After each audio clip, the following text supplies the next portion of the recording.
Tonight we are going to travel quietly through the streets of ancient Rome. Not the Rome of emperors and grand celebrations. Not the Rome of enormous monuments and victorious generals. Instead, we are going to spend some time with ordinary people.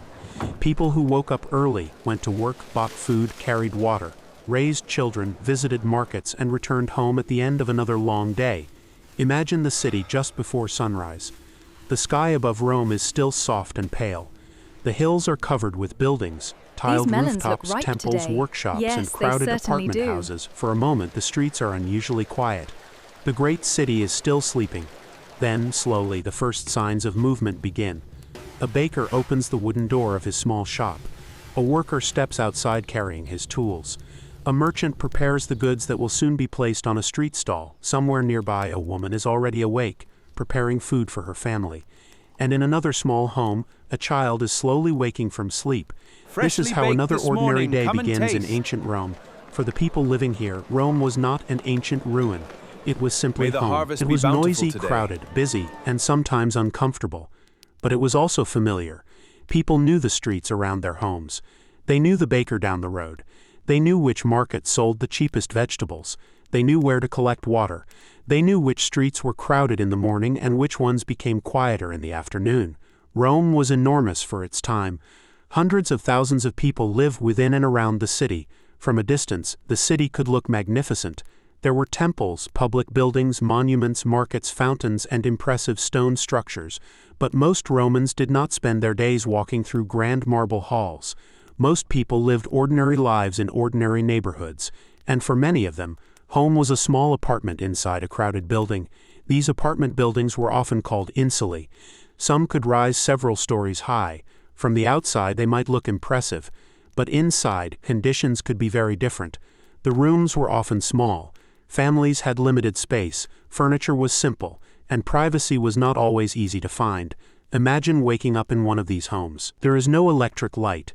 There is no quiet refrigerator in the corner. There is no comfortable central heating. Instead, the room is dim. A little morning light enters through a small opening or window. Around you are simple household objects. Clay pots, baskets, wooden furniture, perhaps a small table, perhaps a few blankets. Everything that the family owns has a purpose. There is little room for unnecessary possessions. As the sun rises higher, the city begins to wake. The narrow streets become busier. People step outside their homes. Workers begin walking toward their jobs. Merchants open their stalls. Children follow their parents through the streets. And the sound of Rome slowly grows louder. The streets are not clean and peaceful in the modern sense. There are people everywhere. Carts move through narrow roads. Animals carry supplies. Merchants call out to customers. Workers carry baskets and tools. People talk. People argue. People bargain. And everywhere there is movement. For an ordinary Roman, the morning could begin with a very simple task: finding food. Bread was one of the most important foods in Roman life. A bakery could become busy very early in the morning. The baker would work beside a large oven, preparing dough and baking loaves for customers. The smell of fresh bread could travel through the neighborhood. For someone who had spent the previous day working under the hot Mediterranean sun, that smell must have been difficult to ignore. But bread was only part of the Roman diet. People also ate vegetables, olives, fruit, grains, beans, fish, and other foods depending on their wealth and location. A wealthy Roman could enjoy a much greater variety of food. An ordinary worker had fewer choices. For poorer families, meals needed to be affordable and filling. A simple bowl of porridge or stew could be enough to begin the day. Food was often cooked in clay pots. There were no modern kitchens, no electric ovens, no refrigerators to preserve everything for weeks. Fresh food had to be bought, prepared, or preserved using the methods available at the time. This meant that markets were extremely important. The Roman marketplace was one of the places where daily life became especially visible. As the morning continued, stalls became crowded. Merchants arranged vegetables, fruit, bread, fish, pottery, cloth, and other goods. Customers walked from stall to stall. Some carried woven baskets, others carried clay containers. People asked prices. They negotiated. They complained. They chose what they could afford. And then they carried their purchases home. For us, shopping is often a quick activity. For an ancient Roman, it could be part of the rhythm of the entire day. There were no large supermarkets with endless shelves. There were no plastic packages.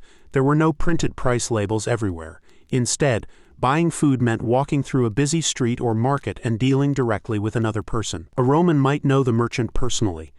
The same family might buy bread from the same bakery for years. The same vegetable seller might recognize regular customers. In a city as large as Rome, these small relationships helped make the enormous city feel like a collection of neighborhoods. But not everyone was shopping. Many people were already working.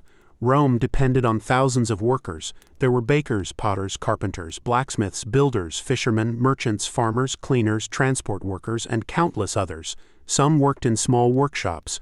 Others worked outside the city. Some worked for wealthy households. Others sold their own goods. The work could be physically demanding.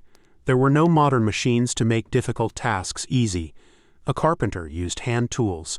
A blacksmith worked with heat and metal. A builder lifted and moved heavy materials. A baker spent hours preparing dough and tending an oven.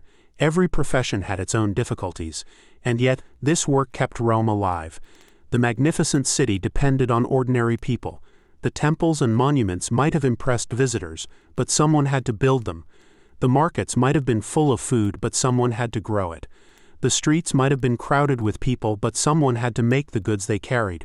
Rome was a giant machine made from human effort, and most of that effort came from people whose names were never recorded in history. As the morning moves toward midday, the city becomes even busier. The sunlight grows stronger. The stone streets become warm beneath people's feet. The sounds of carts, footsteps, conversations, animals, and merchants blend together. A person standing in the middle of Rome might hear dozens of different sounds at once. There might be a hammer striking metal in one direction, a merchant calling to customers in another, a cart moving slowly through the street, children laughing, dogs barking, people speaking Latin, and perhaps, somewhere in the distance, the sound of a temple ceremony or public gathering. This was everyday Rome, not the Rome of legends, not the Rome remembered only through emperors and battles, but the Rome of ordinary mornings, the Rome of bread sellers, workers, children, mothers, fathers, merchants, craftsmen, and tired people simply trying to get through another day. And as the sun climbs higher above the rooftops, the streets become brighter. The marketplace becomes more crowded. The workshops become hotter, and the people of Rome continue with the ordinary business of living. For most of them, there is nothing extraordinary about this day. They do not know that thousands of years later, people will look back at their city and wonder what their lives were really like. They are simply living it. One morning, one meal. As the morning continues, the ordinary streets of Rome remain full of movement. Workers continue toward their places of work, while merchants stand behind their stalls and watch the steady stream of customers passing through the market. For many people, this is the busiest part of the day. The sun is already high above the rooftops. The narrow streets are brighter now, but they are also warmer and more crowded. A person walking through the city must constantly move around other people, animals, carts, and goods. There is very little empty space. Rome was a city designed long before modern ideas about traffic and wide roads. Many streets were narrow. Some were paved with stone. Others could become muddy after rain. And when carts passed through crowded areas, pedestrians often had to step aside. The noise could be exhausting. But after living in Rome for years, people would become accustomed to it. The sounds of the city became part of everyday life. A Roman could probably recognize the sound of a baker preparing bread, a blacksmith working metal, or a cart approaching from around a corner. Life was full of small sounds that would have been completely ordinary to the people who heard them every day. Away from the busiest streets, however, there were quieter neighborhoods. Here, ordinary families lived in small homes and apartment rooms. Some families were relatively comfortable. Others had very little. The difference between rich and poor could be enormous. A wealthy Roman might live in a spacious house surrounding a private courtyard. Such a home could contain decorated rooms, fountains, gardens, paintings, and expensive furniture. But only a small part of the population could enjoy that kind of comfort. For many ordinary Romans, life was much simpler. A family might share a small room. Their possessions might fit into a few wooden chests, baskets, and shelves. The walls might be plain, the furniture might be handmade, and the cooking area might be little more than a simple hearth. Even water was not equally convenient for everyone. Rome had an impressive water system. Aqueducts carried enormous amounts of water toward the city. Public fountains provided water for ordinary people. But having running water directly inside a home was not the normal experience for everyone. Instead, people might walk to a public fountain with large clay containers. They would wait their turn, fill the container, and then carry the heavy water back home. This was one of the many small tasks that modern people rarely have to think about. Imagine doing it every day. The container becomes heavier with every step. The distance from the fountain to your home may not be very far, but after carrying water several times, the journey becomes tiring, and water was needed for everything: drinking, cooking, cleaning, washing, caring for children, and sometimes caring for animals. So the public fountain was not simply a place to collect water. It could also become a place where neighbors met. People could exchange news. They could talk about family matters. They could discuss work. They could hear rumors about events happening elsewhere in the city. In this way, ordinary places became important parts of social life. The marketplace was another place where people met. So were public baths. Bathing was an important part of Roman culture. The public bathhouse was not simply a place to wash. It could also be a place to relax, exercise, talk, and meet other people. After a long day of work, a Roman could enter a bath complex and leave the noise of the street behind. Inside, the atmosphere was different.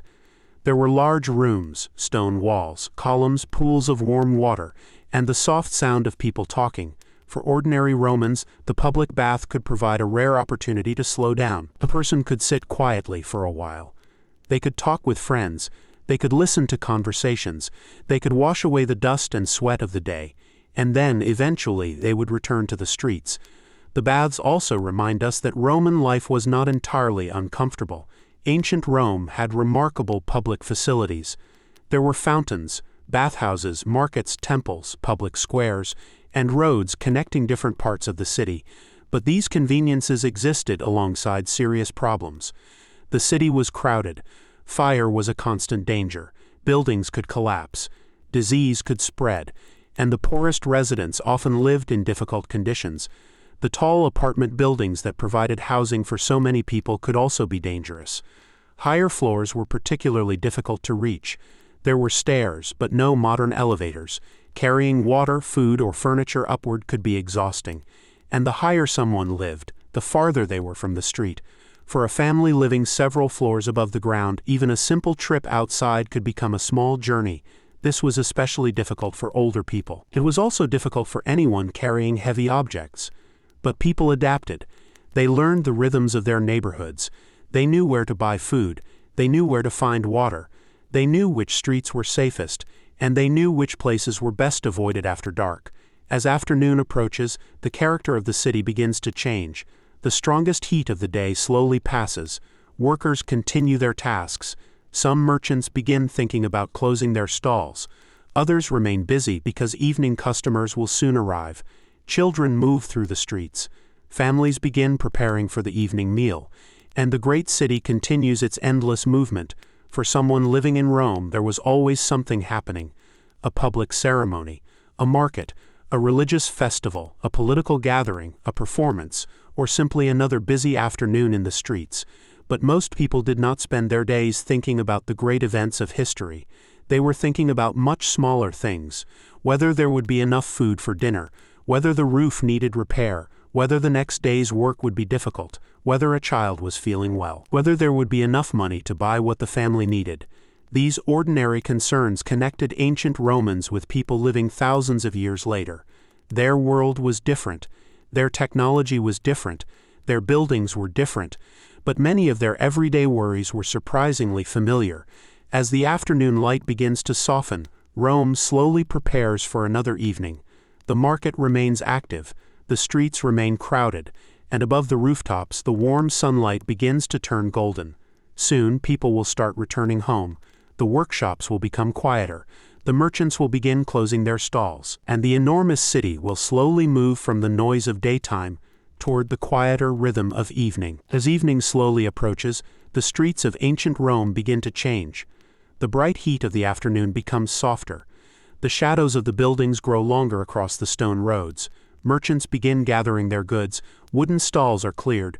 Baskets are collected. Clay containers are carried back toward homes and workshops. For many workers, the long day is finally coming to an end. A laborer who has spent hours lifting, carrying, building, or repairing can now begin the journey home. The walk may not be peaceful. Rome is still busy. Carts continue moving through the streets. People are still buying food. Children are still running between the buildings. But slowly, the great rush of daytime begins to fade. Inside the homes of ordinary Romans, preparations for the evening meal are already beginning.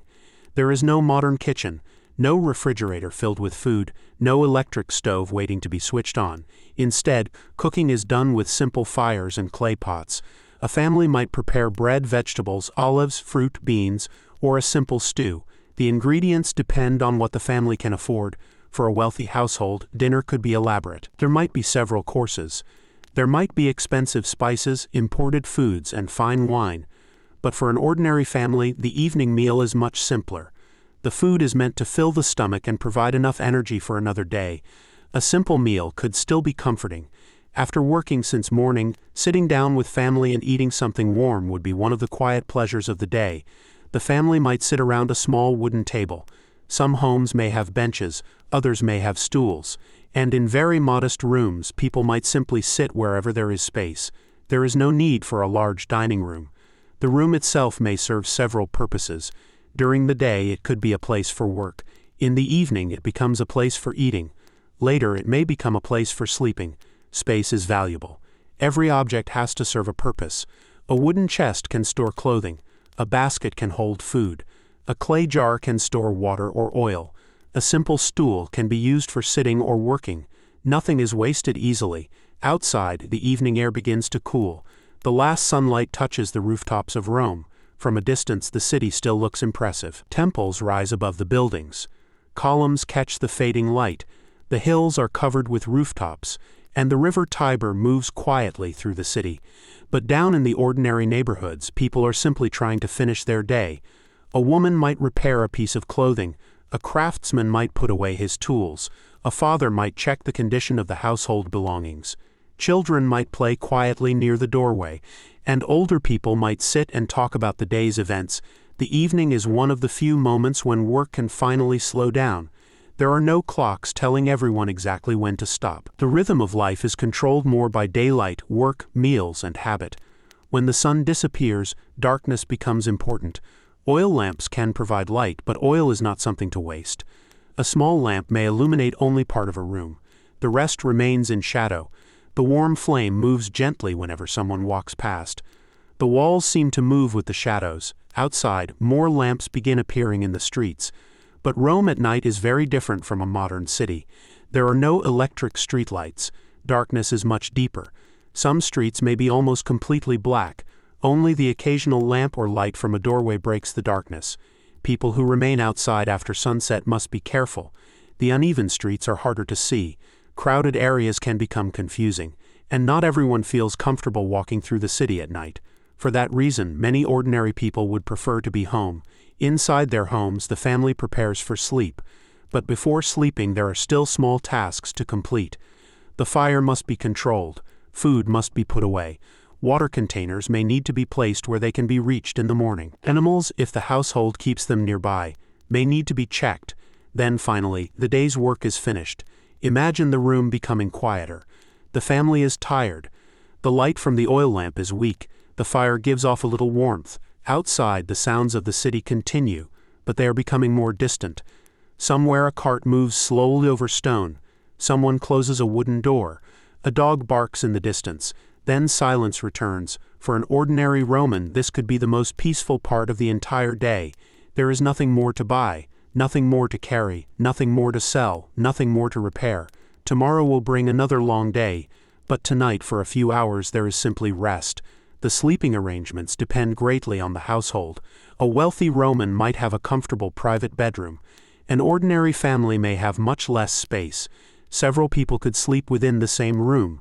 Beds could be simple wooden frames covered with mattresses or blankets. Some people might sleep on modest bedding placed close to the floor. Privacy is limited. Comfort is limited. But after a long day of work, even a simple bed can feel welcome. The city outside continues to exist. Rome never becomes completely silent. Even at night, there are people moving through the streets. Some workers have unusual schedules. Some businesses remain active. some travelers arrive late. And somewhere in the enormous city, another family is still awake. Another meal is being prepared. Another child is falling asleep. Another worker is finally resting. Thousands of small lives are happening at the same time. This is what makes ancient Rome so interesting. The monuments are impressive. The emperors are famous. The wars are remembered. But beneath all of that history were ordinary people. People who lived in small rooms. People who worried about food. People who worked with their hands. People who carried water. People who raised children. People who became tired. People who wanted a safe home at the end of the day. Their names are mostly forgotten. We do not know what many of them looked like. We do not know what they thought about every morning. We do not know the conversations they had around their tables. But we can still understand something about their world. Because the basic rhythm of life was familiar. Wake up, work, eat, talk, rest, sleep, and begin again. As the night grows deeper, the streets of Rome become quieter. The rooftops disappear into darkness. Only a few lamps continue glowing. The river Tiber reflects the faint light of the city. The temples and public buildings stand silently above the sleeping neighborhoods. And inside thousands of homes, ordinary Romans finally rest. Tomorrow the city will wake again.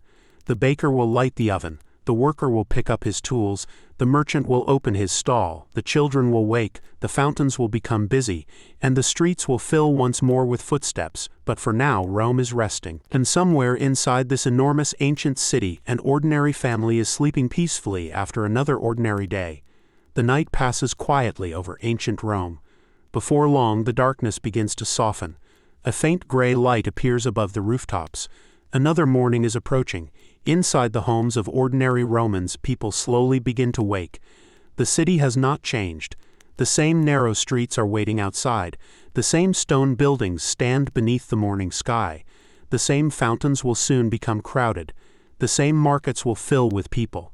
And the same workers will begin another day. For many Romans, life follows a rhythm that has changed very little from one day to the next. There is comfort in routine. People know what they need to do. They know where they are going. They know which tasks must be finished before sunset. But life in ancient Rome is not always predictable. A family can be affected by a poor harvest. A worker can lose an important job. A fire can destroy a building. A serious illness can change an entire household. The city offers opportunities, but it also contains dangers. One of the greatest dangers is fire. Rome contains thousands of homes, shops, workshops, cooking fires, lamps, and wooden structures. In crowded neighborhoods, a small fire can become a much larger disaster. For ordinary people, this is something they cannot simply ignore. A cooking fire must be watched carefully. An oil lamp must be handled with care. And a wooden building can be vulnerable when flames begin to spread. Yet despite these dangers, people continue living their lives. They cannot spend every moment worrying about what might happen. There are meals to prepare, children to care for, tools to repair, work to complete, and food to buy. The ordinary rhythm of life continues. As the morning becomes brighter, the streets begin filling again. People gather at fountains, workers walk toward their jobs, merchants arrange their goods. The smell of bread begins spreading through the neighborhoods. Rome is awake again. Near a public fountain, several people wait with containers. Some are carrying large clay jars. Others have smaller vessels. Water is heavy. Carrying it home is tiring work. But it is necessary. A household needs water every day, and collecting it is often part of someone's regular responsibilities. For some families, this may be a task done by women or children. For others, a servant or worker may handle it. The details vary from household to household, but the need remains the same. Water must be brought home, food must be prepared, and life must continue. Elsewhere in the city, craftsmen are already working. A carpenter measures a piece of wood. A potter shapes clay. A blacksmith works beside a hot furnace. The rhythmic sound of hammer striking metal echoes through the neighborhood. These workers depend on their skills. Their hands are their tools. Their experience is their advantage. A skilled craftsman can earn a living because people need what he produces. Furniture, tools, containers, clothing, building materials, everyday objects. Much of ancient Roman life depends on thousands of such small workshops. The impressive city is supported by ordinary work. Without these people, Rome could not function. The same is true of the countryside. Beyond the crowded streets of the city, farmers work in fields. They grow grain, they care for animals, they harvest crops. They produce much of the food that eventually reaches the city. A Roman living in an apartment might rarely think about the farmer who produced the grain used to make their bread, but the connection is always there. The city depends on the countryside. The countryside depends on markets, and merchants connect the two. Goods travel along roads and rivers. Boats move along the Tiber. Carts carry supplies. Animals transport heavy loads. The movement of food and materials keeps the enormous city alive. Near the river Tiber, the activity can be especially busy. Boats arrive carrying goods. Workers unload heavy containers. Merchants inspect their supplies. Amphorae filled with oil, wine, or other products are moved carefully from one place to another. The river is part of the city's lifeline. It connects Rome with distant regions, and every shipment that arrives represents another small piece of the enormous network supporting the city. For an ordinary worker at the harbor, however, the work is much simpler. Lift, carry, move, repeat. The containers can be heavy. The work can be exhausting, and yet the next shipment will arrive tomorrow. So the work continues. Meanwhile, inside the city, children are growing up. Their experiences depend greatly on their family's position. Some children from wealthy families receive formal education. They may learn reading, writing, mathematics, literature, and public speaking. Other children have very different lives. They may spend much of their time helping their families. They might carry water, run errands, help in a shop, watch younger children, or learn a practical trade. Education exists, but it is not equally available to everyone. For many ordinary families, survival comes before formal schooling. A child who learns a useful skill can eventually help support the household. A young apprentice may spend years learning from an experienced craftsman. Slowly, they learn how to work with wood, metal, leather, cloth, clay, or another material. The knowledge passes from one generation to the next. This is how much of everyday Roman society continues, not through books alone, but through observation, practice, memory, and experience. By afternoon, the streets become busy again. The sun is strong. Shadows become shorter. People look for shade where they can find it. Inside shops and workshops, the air may become warm and heavy. Workers continue despite the discomfort. A Roman worker cannot simply turn on a fan or enter an air-conditioned room. Summer means heat, winter means cold, rain means mud, and daily work continues through all of it. This is one of the things that can be easy to forget when looking at ancient history. The people were living in the same physical world we live in. They felt heat, they felt cold, they became hungry, they became tired, they became thirsty, they became sick, they experienced happiness and sadness. They argued with neighbors, they worried about money, they cared about their families, they hoped tomorrow would be better. The Roman Empire may seem enormous when viewed from a modern perspective, but an ordinary person's world could be surprisingly small. Their neighborhood, their workplace, their market, their fountain, their home, perhaps the public bath, perhaps a temple, perhaps the river. These familiar places formed the center of everyday life. A person did not need to understand the entire empire to live in Rome. They only needed to understand their own little part of it. As the afternoon slowly moves toward evening, another day begins to feel almost finished. Workers become tired. Merchants count what they have sold. Families begin thinking about dinner. Children return home. The sunlight becomes softer. The streets remain active, but the pace begins to slow. And once again, the city prepares for night. The same cycle that began at dawn will eventually return to darkness. Another meal, another fire, another quiet conversation, another night of sleep, then another morning. For thousands of ordinary Romans, this cycle continues for years. Sometimes life is difficult. Sometimes it is peaceful. Sometimes there is celebration. Sometimes there is fear. But most days are simply ordinary. And perhaps that is the most important thing to remember about ancient Rome. History often tells us about emperors, battles, victories, and monuments. But the city was also made of ordinary days. Millions of small moments that were never written down.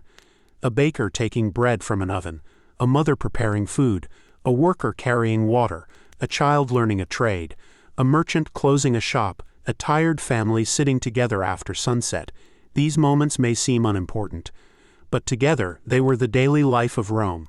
And when we imagine the ancient city today, these quiet details can bring it back to life, not as a collection of ruins, not simply as a chapter in a history book, but as a real place filled with real people People waking beneath the morning sun, people walking through crowded streets, people working with their hands, people returning home at sunset, and people falling asleep beneath the dark Roman sky. The city continues around them, the lamps continue to glow, the river Tiber continues flowing, the rooftops remain silent beneath the stars. And once again, another ordinary day in ancient Rome comes to an end. As another evening settles over ancient Rome, the great city slowly becomes quieter.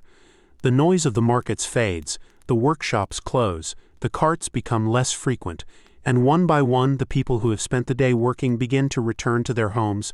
For an ordinary Roman, home may not be large, it may not be beautiful, it may not even be especially comfortable. But after a long day, it is still the place where they can finally rest. Inside, a small fire may be burning. A simple meal is being prepared. The family gathers together. There may be bread on the table, some vegetables, olives, fruit, or a warm stew. The food is simple, but after a tiring day, simple food can be enough. There is something comforting about sitting down after hours of work. The family may talk about what happened during the day. Perhaps someone bought food at the market. Perhaps a worker had a difficult day. Perhaps a child learned something new. Perhaps nothing unusual happened at all. And most days that is exactly how life is, nothing extraordinary.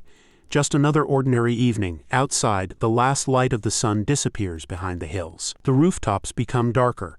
The temples and public buildings stand quietly against the evening sky. Small lamps begin to appear in windows and doorways. The Roman night is slowly arriving. For people today, darkness is easy to forget. We can fill a room with light with the simple movement of a switch. Ancient Romans did not have that luxury. Oil lamps provided only a small amount of light. A single lamp could illuminate a small area, but much of the room remained dark. This meant that night changed the rhythm of life. People naturally became quieter. Work became more difficult. Travel became less convenient. And eventually, most people simply went home. Inside an ordinary apartment, the family may prepare their sleeping places. There is little ceremony, no elaborate bedtime routine. The day's clothing is set aside. The fire is reduced. The lamp is made smaller, and the room slowly becomes darker. A family might sleep close together because space is limited. Beds may be simple. Mattresses may be filled with materials such as straw or other available fibers. Blankets provide warmth. There is no soft modern mattress waiting beneath them. There is no climate control. If the night is cold, the family must rely on blankets, clothing, and the remaining warmth of the fire. If the night is hot, there may be little they can do except open a window or door and hope for a little breeze. Even sleep is influenced by the physical world. Weather matters, noise matters, the condition of the building matters, and the people living around you matter. In a crowded Roman apartment building, complete silence may be impossible. Someone may be walking on the floor above. A neighbor may be talking. A child may be crying. A cart may pass along the street. Someone may be returning home late. The city never completely disappears. Even when Rome looks dark and peaceful from a distance, thousands of people are still awake. Some are working. Some are traveling. Some are eating. Some are talking. And others are simply trying to sleep. For a person living in ancient Rome, this was normal. The sounds of other people were part of life. Privacy was a luxury. Quiet was not guaranteed, and personal space could be limited. Yet people adapted. They created routines. They built relationships with neighbors. They learned how to live within the crowded city, and they found moments of peace wherever they could. Perhaps one of those moments came at the public baths. The baths were among the most remarkable places in Roman daily life. They could be large and impressive. Inside, people could wash, relax, exercise, and talk. For an ordinary Roman, visiting the baths could be one of the most enjoyable parts of the day. The warmth would feel good after working outside. The water could wash away dust and sweat, and the social atmosphere gave people a chance to meet others. The baths also showed something important about Roman society. Even in a city filled with enormous differences between rich and poor, public spaces could bring different people together. Not everyone experienced them in exactly the same way, but the idea of bathing as part of everyday urban life was deeply established. And after leaving the baths, a person could return to the streets feeling refreshed. Then the ordinary rhythm would continue. Work, food, family, conversation, rest. Again and again, this rhythm might sound repetitive to us, But repetition is part of what makes everyday life possible. The people of Rome did not need every day to be exciting. They needed their lives to function. They needed food to arrive, water to be available, shops to remain open, work to continue, children to grow, homes to remain standing, and families to remain together. That was enough. Meanwhile, the wealthier parts of Rome continued to display a completely different lifestyle. Some wealthy families lived in spacious houses.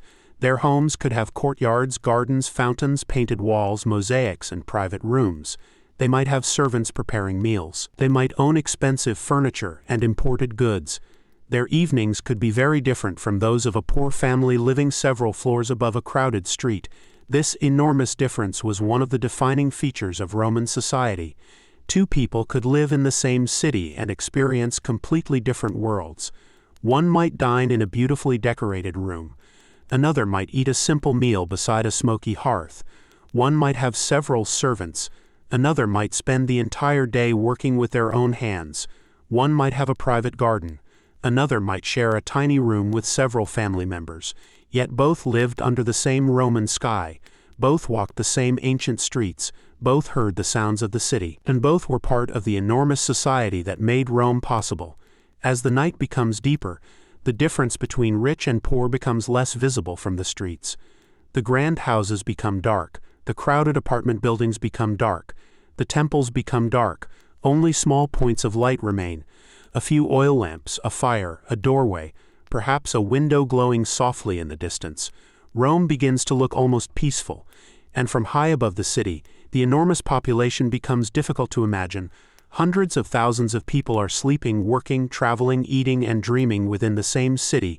Every home contains its own small story. Every family has its own worries. Every person has memories that will eventually disappear. Most of these people will never be remembered by name. They will not have statues. They will not appear in famous histories. Their houses will eventually disappear. Their possessions will break down. Their voices will be forgotten. But their lives mattered. They were the people who made Rome work. They baked the bread. They built the roads. They carried the water. They repaired the buildings. They sold the food. They raised the children. They cleaned the streets. They worked in the workshops. They unloaded the ships. They grew the crops. And they kept the enormous city alive. Without them, the monuments of Rome would have meant very little. A great empire requires more than emperors. It requires ordinary people. And Rome had millions of ordinary moments. A hand carrying a clay jar, a baker pulling bread from a hot oven, a merchant counting coins, a child learning from a parent, a worker returning home at sunset, a family sharing a simple meal. These are the quiet pieces of history, and sometimes they tell us more about the past than the stories of kings and battles. So tonight, as we leave ancient Rome behind, imagine the city one final time. The rooftops stretch across the hills. The river Tiber moves slowly through the darkness. The temples stand silently beneath the stars. The narrow streets are almost empty. A few lamps continue burning. Somewhere, a baker is already preparing for tomorrow. Somewhere else, a tired worker is sleeping. A family has finished its meal. A child has fallen asleep. And another ordinary Roman night continues. There is no dramatic ending. No great battle. No emperor standing before a crowd. Only the quiet rhythm of everyday life. The same rhythm that has existed in one form or another for thousands of years. People wake, people work, people eat, people love, people worry, people rest, and then they begin again. Ancient Rome may have disappeared as a living city of the ancient world, but the small details of human life remain surprisingly familiar. The desire for food, the need for shelter, the comfort of family, the tiredness after work, the hope for tomorrow. These things have changed very little. And so, as the last lamps of ancient Rome slowly fade into the darkness, the enormous city finally becomes quiet. The streets rest, the markets rest, the workshops rest, and inside countless homes ordinary people sleep. Tomorrow the sun will rise again. The fountains will become busy, the bakeries will open, the markets will fill, the workers will return to their tasks, and Rome will wake once more. But for now, beneath the quiet Roman sky, there is nothing left to do, only rest, only darkness, and sleep. And while the streets of Rome become quiet, the life of the city does not truly stop. Somewhere near the river, workers are still moving goods. Somewhere in a small bakery, tomorrow's bread is already being prepared. Somewhere inside a crowded apartment, a family is settling down for the night, and somewhere on the edge of the city, a farmer is preparing for another early morning. Rome is enormous, but the lives of its people are built from very small routines. A person may spend years living on the same street. They may visit the same fountain every morning. They may buy bread from the same bakery. They may know the same neighbors for most of their life. The great city can feel overwhelming when seen from above, but from the perspective of an ordinary Roman, life is usually much smaller. Your home, your family, your work, your neighborhood. These are the places that matter most. For a child growing up in Rome, the city is simply the world they know. The narrow streets are familiar. The market is familiar. The sound of carts is familiar. The smell of bread from the bakery is familiar. The public fountain is familiar. Even the noise of thousands of people can become comforting when you hear it every day. Children learn by watching adults. A young boy might spend time near his father's workshop, slowly learning how tools are used. A girl might help her mother prepare food, carry water, or work with cloth. Not every child follows exactly the same path, of course, but family life is closely connected to work. There is always something that needs to be done. Clothes need repairing, food needs preparing, water needs carrying, tools need cleaning, animals need feeding, buildings need maintaining. Even a small household requires constant effort. This is one reason why ancient Roman life can seem exhausting when compared with modern life. Many tasks that take only a few minutes today could require much more time in the ancient world. Preparing food could take hours. Getting water required a journey. Washing clothes was difficult work. Travel was slow. Messages could take days or weeks to reach another place. And if something broke, there was no convenient store where a replacement could simply be purchased. People repaired what they could.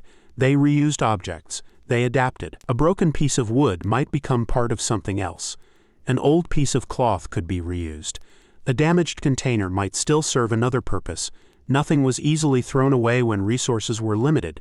This careful use of materials was part of everyday life. The same practical attitude could be seen in Roman homes. A clay pot was valuable because it served a purpose. A wooden chest protected important belongings. A good blanket could last for years. A strong pair of sandals was worth repairing rather than replacing. For wealthy Romans, life could be very different. Money could buy comfort. Servants could perform many household tasks. Large homes provided more space. Imported goods could make meals more varied. And private gardens offered a quiet escape from the crowded streets. But even wealth could not completely separate a person from the ancient world. There were still seasons, there was still illness, there were still fires, there were still storms, and there was still the uncertainty of life. For everyone, the future could change unexpectedly. This uncertainty made family and community especially important. People depended on one another. Neighbors could help during difficult times. Workers depended on customers. Merchants depended on suppliers. Families depended on relatives. The city itself depended on countless connections between people. And so, although Rome was famous for its powerful emperors and enormous army, its daily life depended on something much simpler: cooperation. Every morning, thousands of people performed small tasks. Together, those tasks kept the city alive. The baker made bread. The farmer produced grain. The sailor carried goods. The merchant sold them. The worker transported them. The cook prepared them, and the family ate them. A simple meal could therefore represent an enormous network of human effort. Even a piece of bread had a story behind it. Someone had planted the grain, someone had harvested it, someone had transported it, someone had ground it into flour, someone had mixed the dough, someone had baked it, and finally someone carried it home. This was the hidden machinery of ancient Rome, not machines made of metal, people. Thousands upon thousands of people, and as the night grows deeper, all of these people finally become still. The workshops are dark, the market stalls are closed, the fountains are quiet, the streets are almost empty, the great monuments stand silently above the sleeping city. For a few hours, Rome does not look like the center of a powerful empire. It simply looks like a city at night, a place where ordinary people are sleeping. Tomorrow will bring another morning, another market, another day of work, another meal, another journey through the streets, and another collection of small moments that nobody at the time would think were important. But those small moments are what made ancient Rome what it was, not just an empire, not just monuments, not just emperors, but homes, families, workers, markets, meals, streets, and quiet evenings. A city made alive by ordinary people, and as the final lamps continue to flicker in the darkness, the ancient streets become still. The rooftops disappear beneath the night sky. The river Tiber continues its slow journey through the darkness, and inside the homes of Rome people rest after another long day. The city is quiet now. Tomorrow it will begin again. Slowly, the darkness disappears from the rooftops. The first sounds of the new day begin in the distance. A door opens, footsteps move along a stone street, a baker begins preparing his oven, and somewhere nearby, a family wakes inside a small apartment. For the people of Rome, another ordinary day has begun. There is no alarm clock, no electric light. The changing sky tells people when it is time to wake. As sunlight enters the small rooms, the household begins moving again. Someone prepares breakfast, someone carries water, someone checks the fire, someone gathers the things needed for work. The routine is familiar because it happens almost every day. Outside, Rome becomes busy surprisingly quickly. The narrow streets fill with people. Merchants open their stalls, workers carry tools, children follow their parents, animals move through the streets, and carts begin carrying goods from one neighborhood to another. The city seems to wake all at once, but behind this activity is another side of Roman life. Not everyone is wealthy, not everyone lives comfortably. Some people struggle every day simply to provide enough food for their families. The poor worker may spend the entire day doing physically demanding labor and still have very little money left at the end. For such a person, a good day is not necessarily a day of luxury. It is simply a day when there is enough food, enough work, and no serious trouble. That may sound simple, but for many people, simplicity is exactly what they hoped for. A safe home, a warm meal, healthy children, and enough work to continue tomorrow. These basic hopes connected ordinary Romans with ordinary people throughout history. The city itself could be overwhelming. Rome was filled with people from many different places. Travelers, merchants, soldiers, slaves, freed people, craftsmen, farmers, and families from distant regions could all be found within the empire's capital. Different languages and accents could be heard. Different foods could be found in the markets. Different customs could appear in different neighborhoods. Rome was not a single simple community. It was a mixture of countless lives. And yet people still created their own small communities. Neighbors knew one another. Shopkeepers recognized regular customers. Workers knew the streets where they worked. Families developed their own routines. In a city this large, these small connections were important. They gave people a sense of familiarity inside an enormous world. Imagine walking through one of these neighborhoods during the middle of the day. The sun is bright. The walls of the buildings are warm. A merchant is arranging pottery. A woman carries a basket of vegetables. A worker walks past with a heavy load. A child stops to watch a craftsman working. A group of people stand near a fountain talking quietly. Nothing spectacular is happening, and that is exactly the point. This is what most of history looks like. Most people are not standing in front of monuments. They are not participating in famous battles. They are not meeting emperors. They are simply living. They are working. They are eating. They are talking. They are waiting, and they are trying to make tomorrow slightly better than today. As afternoon arrives, the heat becomes stronger.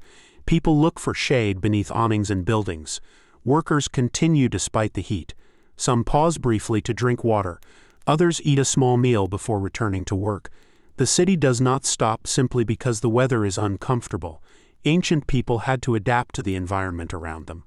Clothing could provide some protection from the sun, buildings could provide shade. Water was essential, and daily activities could be arranged around the hottest parts of the day. In wealthier homes, shaded courtyards and gardens could make life more comfortable. Air movement might be limited, and several people could be sharing the same space. Yet again, people adapted. They opened windows when possible. They spent time outside. They visited public spaces.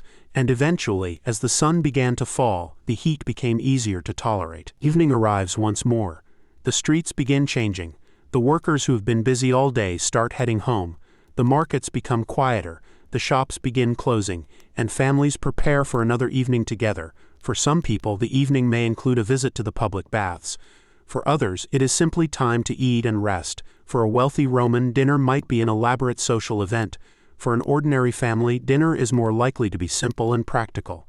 bread, vegetables, olives, perhaps fish, perhaps beans, perhaps a stew. The meal does not need to be impressive, it only needs to be enough. After dinner, the family may talk, children may play, someone may repair clothing, someone may prepare tools for tomorrow. Eventually, the room becomes quieter. The oil lamp burns slowly, the fire gives off a final warmth, and the sounds from the street become distant. This daily cycle may seem repetitive, but repetition gives life structure. The same fountain, the same bakery, the same street, the same work, the same faces, the same evening meal, and then sleep. For an ordinary Roman, life was not a continuous adventure. It was a long series of ordinary days. Some were happy, some were difficult, some were frightening. Most were simply normal. And those normal days are the ones that are hardest for history to remember. We remember the great events because someone wrote them down, but nobody needed to write a book about a baker opening his shop at sunrise. Nobody recorded every family eating dinner. Nobody wrote down the name of every worker carrying water through the streets. And yet these people were everywhere. They were the foundation of the city. Without their daily work, Rome could not have existed. The empire needed food, it needed buildings, it needed roads, it needed clothing, it needed tools, it needed transportation, it needed markets, and all of these things required human hands. So when we look at the ruins of Rome today, it is worth remembering the ordinary people behind them. The hands that carried stones, the hands that baked bread, the hands that repaired clothing, the hands that built furniture, the hands that carried water, the hands that raised children. Their lives may have disappeared into the distant past, but the city they helped create still speaks quietly to us. And now, as another night approaches, the streets begin to empty once again. The sky becomes darker, the lamps begin to glow, the great Roman buildings fade into the evening shadows. Inside homes, families settle down. Another day is finished. Another ordinary day has passed without becoming a famous historical event. But for the people who lived it, it was their life. And that is perhaps the most interesting thing about ancient Rome. Behind the enormous empire was an enormous collection of ordinary human lives, people who woke up, people who worked, people who ate, people who laughed, people who worried, people who loved their families, people who became tired, and people who eventually closed their eyes and went to sleep. The city continues to breathe quietly around them. The river Tiber moves through the darkness. The rooftops rest beneath the stars. The streets become still, and for a few peaceful hours, ancient Rome finally sleeps. The night passes quietly over the ancient city. The streets that were crowded only a few hours ago are now mostly empty. The market stalls are closed, the workshops are dark. The voices of merchants and workers have disappeared into the night. Only a few lamps continue to glow beside doorways and along the busiest streets. Above them, the rooftops of Rome stretch across the hills beneath a dark sky. Inside the homes, most families are sleeping. For a few hours, there is little movement. But eventually, the darkness begins to change. A faint light appears beyond the rooftops. The first birds begin to stir, and another Roman morning slowly arrives. For an ordinary family, the day begins much as the previous one did. There is no reason to expect anything extraordinary. The same work waits. The same streets must be walked. The same household tasks need to be completed. Someone rises to prepare the fire. Someone begins preparing food. Someone carries a water container outside. And slowly, the household comes back to life. Outside, the city follows the same pattern. A baker prepares his oven. A merchant unlocks his shop. A craftsman gathers his tools. Workers begin walking through the streets. The fountains become busy, and the sounds of Rome slowly return. One of the most remarkable things about ancient Rome was simply how much ordinary activity happened every day. The city was constantly producing, buying, selling, transporting, repairing, and consuming. Food entered the city, goods moved through markets, people traveled from one neighborhood to another, and thousands of workers performed tasks that most wealthy citizens probably never thought about. Consider something as simple as keeping a household supplied with food. Someone had to grow the grain. Someone had to harvest it. Someone had to transport it. Someone had to grind it into flour. Someone had to bake the bread. Then someone had to sell it. Finally, someone carried it home. The same process happened with almost everything. Clothing required farmers, spinners, weavers, dyers, merchants, and sellers. Buildings required quarry workers, transport workers, stone cutters, carpenters, and builders. Even a simple clay pot required someone to collect and prepare the clay, shape it, dry it, and fire it. Ancient Rome depended on an enormous chain of human labor. Most people saw only the final product, but behind every object was someone's work. And for ordinary people, work was one of the central parts of life. A person's occupation could shape their entire existence. A baker spent his days around ovens. A blacksmith worked beside fire and metal. A carpenter worked with wood. A fisherman depended on the river or sea. A farmer depended on the weather. A merchant depended on customers. Each profession had its own rhythm, each had its own risks, and each required experience. There were no modern training schools for every occupation. Much knowledge was passed from one person to another. A young person could watch an experienced craftsman. At first, they might perform simple tasks.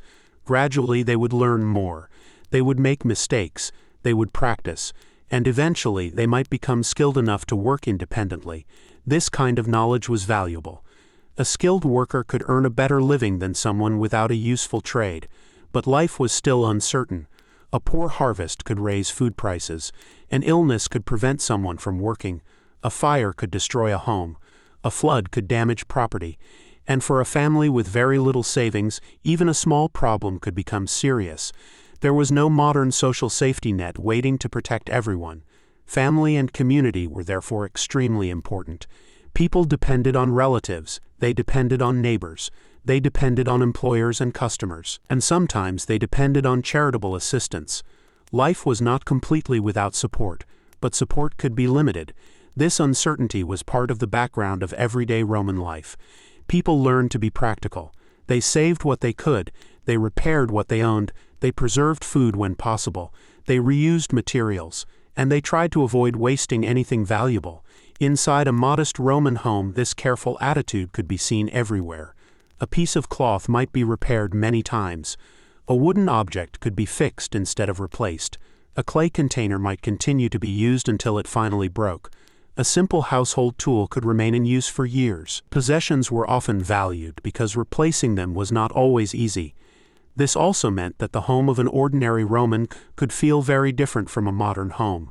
There might be fewer objects, less furniture, less decoration, but each object had a reason for being there.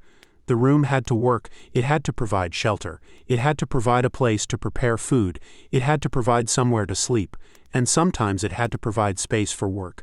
A small home could therefore become many different things throughout the day. In the morning, it was a place to prepare for work. During the afternoon, it might be empty because everyone was outside.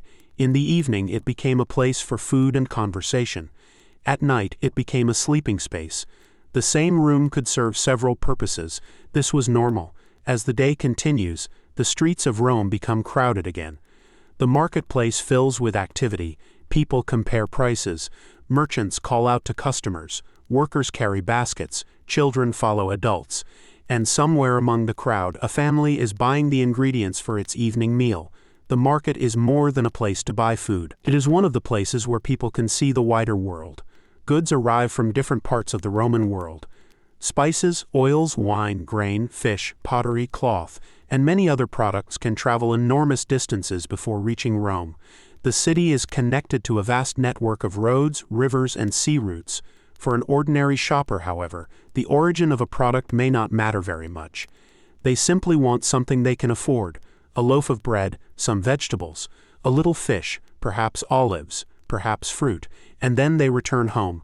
The huge empire is present in their lives without always being visible. The food they eat may have traveled hundreds of miles. The materials used in their homes may have come from distant regions. The people they meet may have been born far away. Rome is a city where distant places become connected through everyday life. Yet despite all this complexity, an ordinary person's concerns remain simple: work, food, family, shelter, health, and rest. As the sun begins to move lower in the sky, the city slowly approaches another evening. The same streets that were crowded in the morning become familiar again. People begin heading home. The market becomes quieter. The workshops begin closing, and the warm light of sunset spreads across the rooftops. For a moment, Rome seems peaceful. The enormous city is still there: the temples, the apartment buildings, the streets, the river, the markets. but the people who filled them during the day are gradually disappearing into their homes. One by one, doors close. One by one, lamps are lit, and another ordinary Roman evening begins. Inside a small home, a family gathers together. There may be a simple meal waiting. There may be conversation. There may be laughter. There may also be worries about tomorrow. But for now, the day's work is finished. The family can sit together. The fire provides a little warmth. The lamp provides a little light. And outside, the city begins to quiet down. This is the Rome that history books often overlook. Not the Rome of emperors, not the Rome of generals, not the Rome of triumphal processions, but the Rome of ordinary homes, the Rome of tired workers, the Rome of simple meals, the Rome of crowded streets, the Rome of families trying to live their lives. And perhaps this is the Rome that feels most familiar, because beneath the differences of language, clothing, architecture, and technology, the people themselves were not so different from us. They wanted food, they wanted shelter, they wanted their families to be safe, they wanted moments of peace, and after a long day, they wanted nothing more complicated than a place where they could finally rest. So as the final light disappears from the sky, the ancient city becomes quiet once again. The river Tiber moves slowly through the darkness. The rooftops rest beneath the stars. A few lamps continue to flicker, and inside thousands of homes, ordinary Romans close their eyes. Another day is finished. Another ordinary day has become part of history, and the ancient city sleeps.